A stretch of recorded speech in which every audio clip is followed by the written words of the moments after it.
Most people sleep at night when it's dark and go to school or work during the day when it's light. We take day and night for granted because there hasn't been a time in our lives when night and day hasn't existed. But what exactly causes day and night? And what causes the amount of daylight and darkness to vary throughout the year? If you live in a northern area, such as Canada or the northern United States, you're very aware that the weather in July is quite different than the weather in January. Even if you live in a southern place, such as Florida, you still notice an overall change in weather throughout the year. What forces are responsible for these changes? During the next few minutes, we're going to answer these questions and others as we explore Earth's rotation and revolution.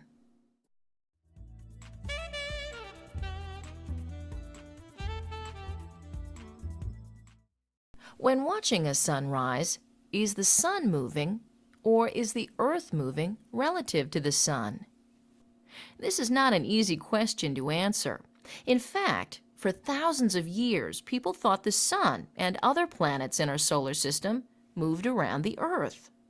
It wasn't until the 1500s that a Polish astronomer named Nicholas Copernicus developed the idea that Earth and the other planets in our solar system actually revolved around the sun. Revolve means to travel in an orbit around the sun. An orbit is the path a planet takes around the sun. But how does Earth's orbit explain why the sun appears to travel across the sky from morning to evening? This is not related to Earth revolving around the sun, but rather has to do with the way the Earth spins or rotates. Notice how this coin appears to be spinning around a central point. Earth, too, spins around a central point, called an axis. Rotation is the process of Earth spinning on its axis. Let's see how the rotation of Earth causes day and night.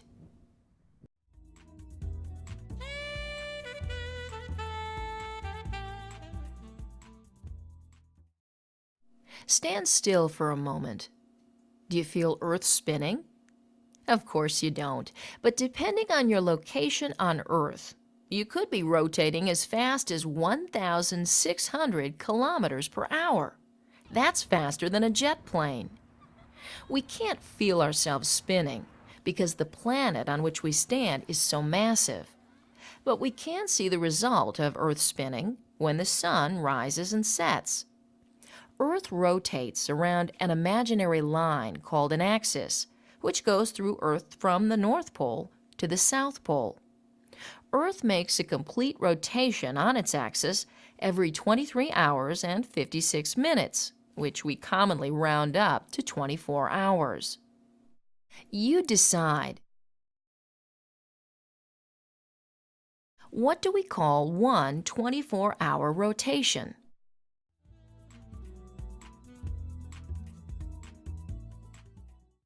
We refer to one 24-hour rotation as a day.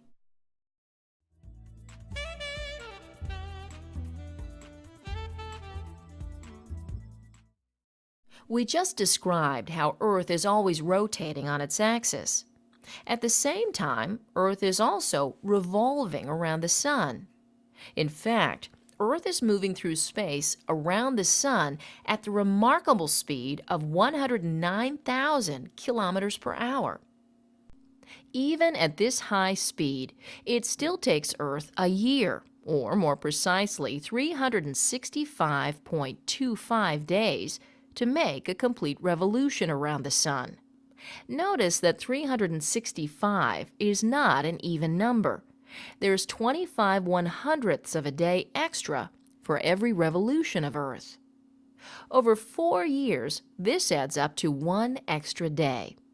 Therefore, every 4 years, we add on the extra day to the end of February, as February 29th.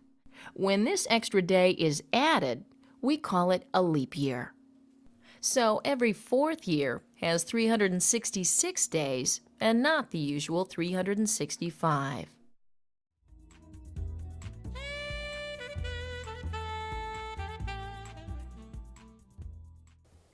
A season is a term used to describe a certain time of the year. New England, for example, is a place with 4 distinct seasons. Winter is a time of cold weather, snow, and limited daylight. In spring, as the days grow warmer, the snow melts, grass grows, and flowers bloom. The amount of daylight increases. In the summer season, the daylight is long and the days are warm. And in the fall, the weather cools, daylight shortens, and leaves turn brilliant colors before falling to the ground. What's responsible for the changing seasons?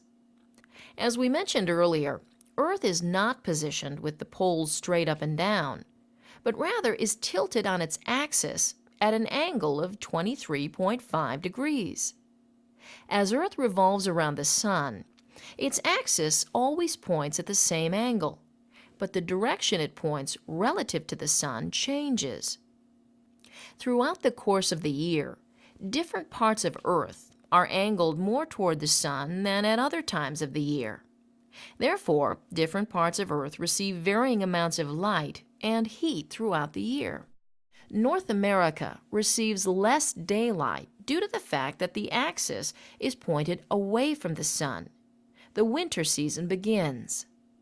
As Earth revolves, the axis begins to point more toward the Sun, as seen here in March, and the spring season begins. As Earth continues to revolve, the axis points more toward the Sun. In June, the north end of Earth's axis is tilted toward the Sun. North America receives a lot of daylight and experiences the summer season. As summer progresses, the days get shorter as the axis begins to point away from the Sun. This is the position of Earth in late September. You decide. What season follows?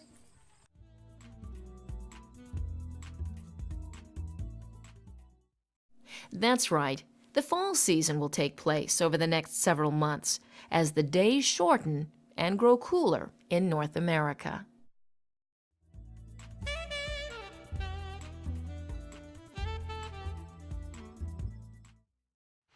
On December 21st and 22nd, this town in Vermont only experiences about 9 hours of daylight and over 15 hours of darkness. In the Northern Hemisphere, December 21st or 22nd is referred to as the winter solstice. The shortest day of the year in terms of daylight occurs on the winter solstice. On June 20th or 21st in the Northern Hemisphere is the summer solstice, the longest day of the year. Between the two solstices are 2 equinoxes. An equinox occurs when the Sun is directly over the equator. During an equinox, the hours of daylight and darkness are equal everywhere on Earth. In the Northern Hemisphere, on March 20th or 21st, is the vernal equinox. On the vernal equinox, there are 12 hours of daylight and 12 hours of darkness. You predict. When do you think the other equinox occurs?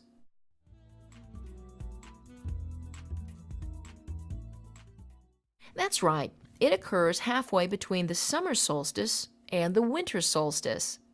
The autumnal equinox occurs on September 22nd or 23rd, which marks the beginning of the fall season.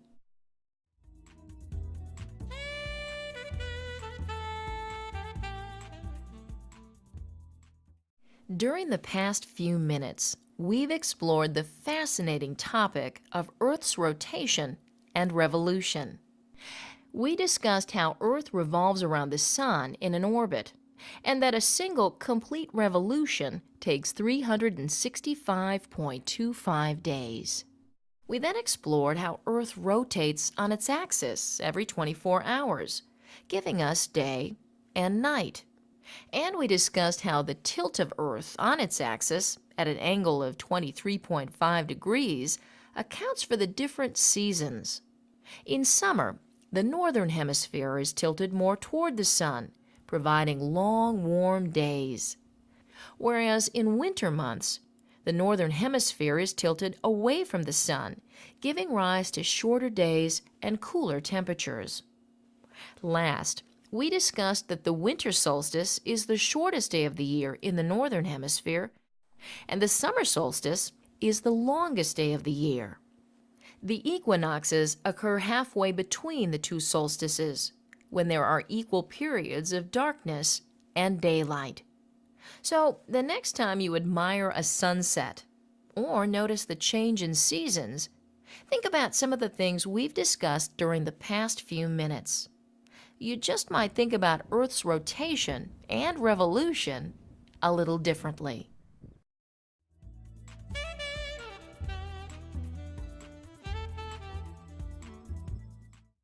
Fill in the correct word to complete the sentence. Good luck, and let's get started. Number 1. Earth around the sun.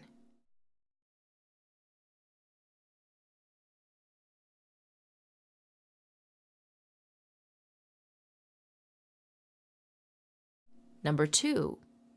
Day and night are the result of Earth's.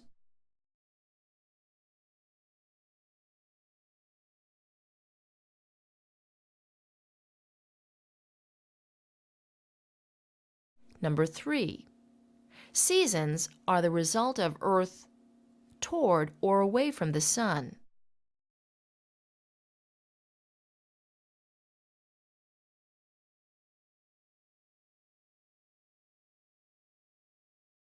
Number 4. In summer, North America is tilted the sun.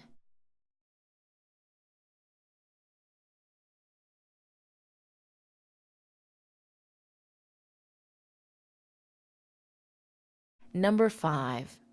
In North America, the solstice is the shortest day of the year.